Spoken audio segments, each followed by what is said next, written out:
Kantor Wilayah Kementerian Agama Provinsi Jawa Timur resmi mencabut izin operasional Pondok Pesantren Bahrain Sidqiyah Jombang, Jawa Timur.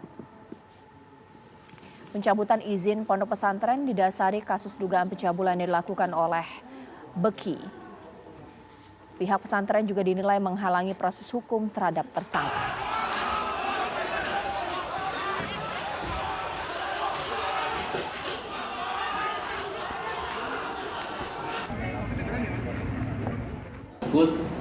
Murni menyelenggarakan pendidikan kesetaraan atau PKPPS. Tidak ada sekolah, tidak ada madrasah. Kementerian Agama RI mencabut izin operasional pesantren sekaligus PKPPS tersebut untuk kemudian kami dan seluruh yang ada di Jawa Timur termasuk dengan Kementerian Kabupaten Jombang ini mengamankan hak santri yang belajar di sana. Oke, itu yang akan saya tanyakan kepada Prof. Azurmadi Azra. Sebenarnya apakah memang sudah sepatutnya, Prof, bahwa memang izin Ponpes ini dicabut mengingat bahwa pelaku masuk dalam jajaran kepengurusan juga melakukan kekerasan seksual, dihalang-halangi juga oleh warga sekitar, bahkan juga dibatasi atau mungkin dicegah juga untuk ditangkap oleh kiai pondok pesantren. Bagaimana, Prof? Ya, yang pertama ya ini kita kesalkan kejadian ini ya. Jadi saya ingin menegaskan lebih dahulu bahwa kejadian seperti ini bukanlah gejala yang umum di pesantren ya. Karena jumlah pesantren di Indonesia itu lebih dari 30.000 ya. Jadi ini lebih merupakan pengecualian dari gejala yang umum. Oleh karena itu saya kira orang tua nggak usah khawatir lah ya. Dan pada saat yang sama saya kira berbagai pihak harus melakukan langkah-langkah yang perlu dilakukan. Yang pertama saya kira tidak pada tempatnya kalau Kementerian Agama mencabut ya. Mungkin lebih baik ditangguhkan aja sementara. Okay. Jadi setelah orangnya ditangkap seperti hari ini, tadi pagi, ya sudah. Ini kan kalau dicabut izin operasionalnya anak-anak itu mau dikemanakan itu. Jadi ini saya kira terlalu berlebihan ya. Kementerian Agama terlalu berlebihan, overreaktif ya, sehingga anak-anak itu kan saya nggak tahu pasti berapa jumlah santrinya di situ, tapi yang jelas kelihatannya sih banyak itu. Nah ini kan tidak pada tempatnya karena gara-gara satu orang itu kemudian pesantrennya dibubarkan sama sekali atau dilarang izin operasionalnya. Itu yang pertama. Yang kedua, menurut saya pihak Kementerian Agama seharusnya menghidupkan atau mendinamisasi, merevitalisasi apa yang disebut sebagai Dewan Masyayikh Pesantren. Itu ada di tingkat nasional yang dibentuk berdasarkan Undang-Undang Pesantren. Tapi saya lihat Dewan Masyayikh yang tugasnya ini membina dan mengawasi pesantren itu tidak jalan. Baru ada di tingkat nasional, belum ada sampai ke tingkat lokal. Di tingkat lokal sebetulnya ada inisiatif untuk membuat. Bulan Desember yang lalu, Wakil Gubernur Jawa Barat itu ingin membentuk Dewan Pengawas Pesantren. Karena pernah juga ada kasus semacam itu terjadi di wilayah Jawa Barat. Nah, tapi kemudian itu tidak sampai sekarang belum terbentuk. Padahal itu sangat penting ya. Nah oleh karena itu saya menyarankan kepada baik Kementerian Agama maupun Ormas Islam maupun juga pemerintah daerah agar bersama-sama membentuk ini Dewan Pengawas Pesantren ini. Karena apa? Karena kalau cuma mengandalkan pengawasan dari pesantren, saya kira sering sekali pengawasnya itu ataupun penilik mungkin pesantren itu ketika berhadapan dengan kiai yang ada di pesantren, kiai yang karismatik itu tidak berdaya apa-apa. Tapi kalau misalnya Dewan Pengawas Pesantren itu adalah gabungan dari Pemda ya, dari Pemda baik tingkat 1 maupun tingkat 2 kota kabupaten, saya kira akan lebih berwibawa sehingga kemudian kiai-kiai itu tidak bisa menolak dan mengizinkan untuk terjadinya pengawasan. Kemudian yang terakhir poin yang juga ingin saya tekankan agar pesantren itu mungkin harus ini ya, kalau memang di satu pesantren itu gabung antara santri laki-laki dengan santri perempuan, maka kemudian santri perempuan itu harus dibina dan diawasi oleh guru-guru perempuan, oleh pengawas perempuan. Memang di beberapa pesantren itu terpisah, ada pesantren yang hanya laki-laki dan hanya pesantren yang hanya perempuan misalnya. Kalau di pesantren Asyidiyah ini kelihatannya campur antara pesantren antara santri laki-laki dengan santri perempuan.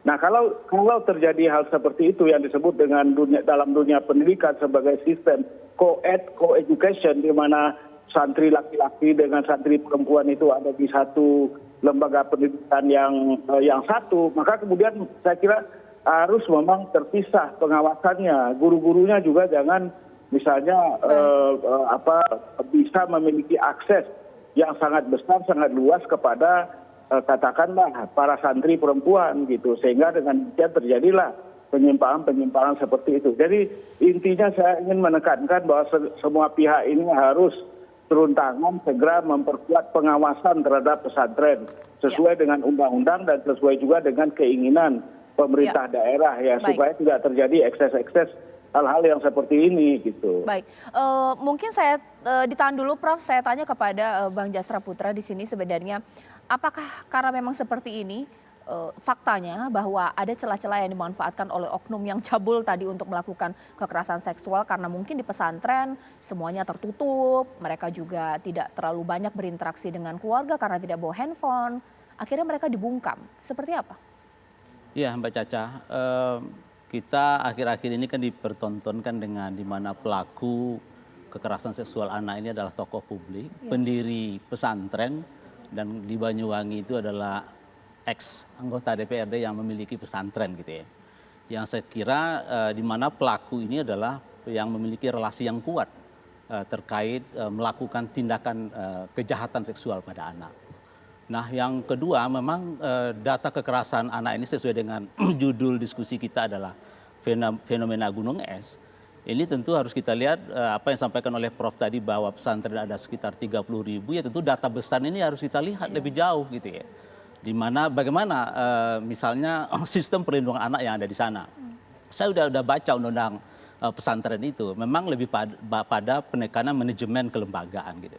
Tapi bagaimana menitiberkan bahwa pesantren itu adalah mengedukasi nilai-nilai keagamaan kepada anak, kemudian melindungi anak-anak, dan bagaimana membangun partisipasi orang tua dalam pengawasan, karena kita lihat beberapa pondok semakin besar jumlah anaknya, kadang-kadang SDM-nya kadang-kadang terbatas gitu. Nah, saya kira celah-celah ini harus kita lihat lebih jauh. Bagaimana pengawasan ini di semua level tingkatan gitu harus bergerak, sehingga menjelang bulan Juli yang dimana adik-adik kita mau masuk ini memang merasakan keamanan dan kenyamanan. Dan termasuk juga orang tua, Mbak Caca. Oke, mungkin saya sekarang akan bertanya untuk kasus yang berbeda. Kalau tadi kita bahas di Jombang pemirsa, sekarang kita akan ke Banyuwangi, sama ini pondok pesantren dan pelakunya juga merupakan pengasuh dan juga pemilik pemirsa. Saya tanyakan kepada Kompol Agus yang merupakan Kasat Reskrim Polres Banyuwangi. Selamat malam Pak Agus. Selamat malam, Mbak. Ya, Pak Agus, sekarang saya mau tanya dari perkembangan kasus ketika pelaku ini sudah ditangkap, sebenarnya ada berapa banyak korban, Pak? Apakah korbannya ini perempuan semua atau adakah laki-laki, seperti apa? Jadi untuk yang kami tangani di Polresta Banyuwangi yang saat ini sedang dilaksanakan penyidikannya oleh unit PPA Satreskrim Polresta Banyuwangi, sesuai dengan laporan yang kami terima itu ada 6 korban, Mbak, sementara ini. 6 korban ini 5 perempuan, 1 laki-laki. Oke, berarti pelaku ini mengalami penyimpangan seksual juga ya Pak ya? Ya, sementara faktanya dari laporan ada laki-laki dan perempuan. Baik, Pak, pelaku ini kan sempat melarikan diri dan tidak mau untuk ditangkap. Apakah juga ia berdalih bahwa tidak melakukan kekerasan seksual? Hasil pemeriksaan kami terhadap tersangka yang sudah kita laksanakan kemarin setelah tiba di Banyuwangi, bahwa pelaku mengakui telah melakukan kegiatan ataupun tindakan persetubuhan dan juga tindakan pencabulan. Oke, sejak berapa lama Pak? Sudah berapa tahun yang melakukannya? Ya, dari laporan yang kami terima, ini kurun waktu kejadian yang paling lama itu di tahun 2021 dan yang terbaru itu di bulan Mei 2022. Ada kemungkinan bahwa banyak korban lain tidak sih Pak yang belum mengaku mungkin takut untuk mengungkap bahwa ia merupakan korban? Ya, sejak kami menerima laporan ini, kami sudah berkoordinasi dengan P2TP2A, jadi untuk menyampaikan bahwa jika ada korban lain dari pelaku, kami siap menerima. Namun sampai detik ini baru 6 ini yang melapor. Ya. Pak, perlakuan pelaku itu di lingkungan sekolah kah atau di luar? Jadi kejadian ini tepatnya di dalam rumah pemilik atau pelaku ya, yang kebetulan itu satu kompleks dengan lingkungan pondok. Oke, baik.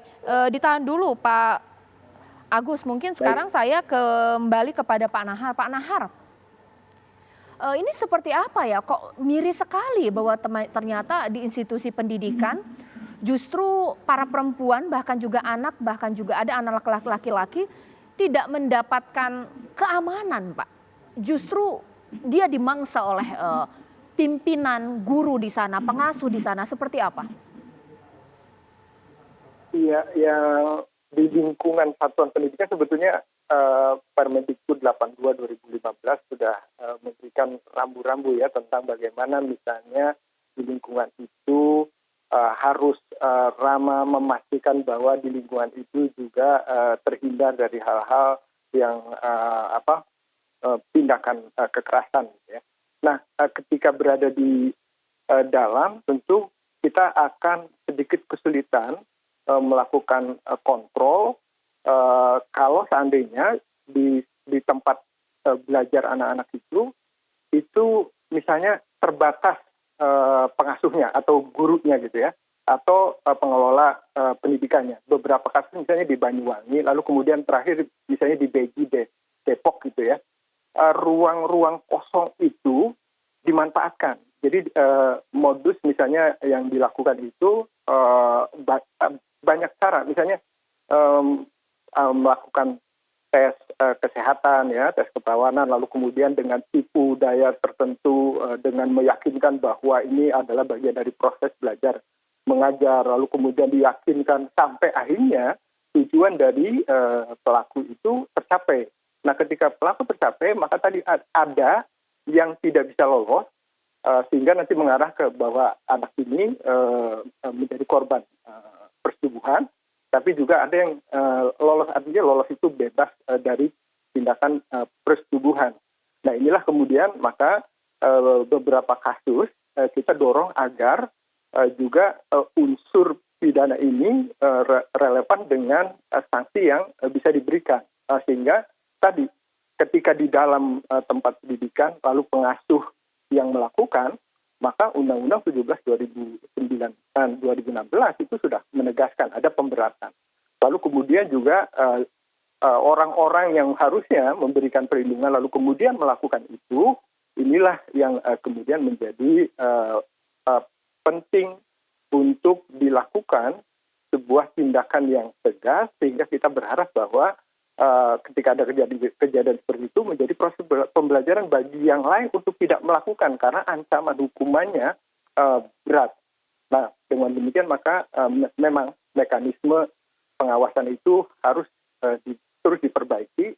Salah satunya misalnya tentang pentingnya ada mekanisme di mana para pengasuh ini dilakukan evaluasi baik secara fisik maupun secara mental gitu ya, termasuk baik di Ponpes maupun di satuan pendidikan umum gitu ya. Ini salah satu cara di mana kita bisa mengontrol tingkat kesehatan mental dari para pengasuh ini untuk berhubungan dengan anak. Baik, kembali saya tanya kepada Pak Agus, mengingat ini memang sudah cukup lama ya Pak ya, hitungan tahun peristiwa ini terjadi Pak. Apakah memang tidak ada yang curiga Pak, mungkin warga sekitar, guru-guru sekitar, mungkin pengurus di pondok pesantren, bahwa ternyata sang pemilik ini memasukkan siswa ke dalamnya, bahkan melakukan perbuatan bejat masih dalam kompleks Ponpes, seperti apa Pak?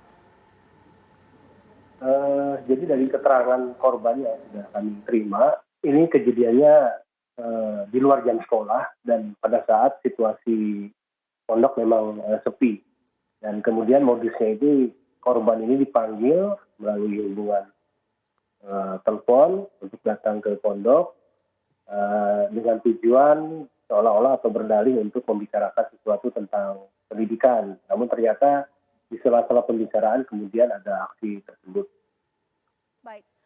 Terima kasih kepada Kompol Agus yang merupakan Kasat Reskrim Polres Banyuwangi. Kita tunggu nanti bagaimana kasus ini akan ditindak secara tegas. Nanti sesaat lagi saya akan tanya kepada seluruh narasumber saya, kepada Prof, bahkan juga Mas Jasra, bahwa ada yang mengatakan bahwa kejahatan itu terjadi bahkan ketika ini sudah bertahun-tahun, pasti ada sebab dan musababnya. Apakah ada pembiaran di sini ketika kan guru-gurunya banyak.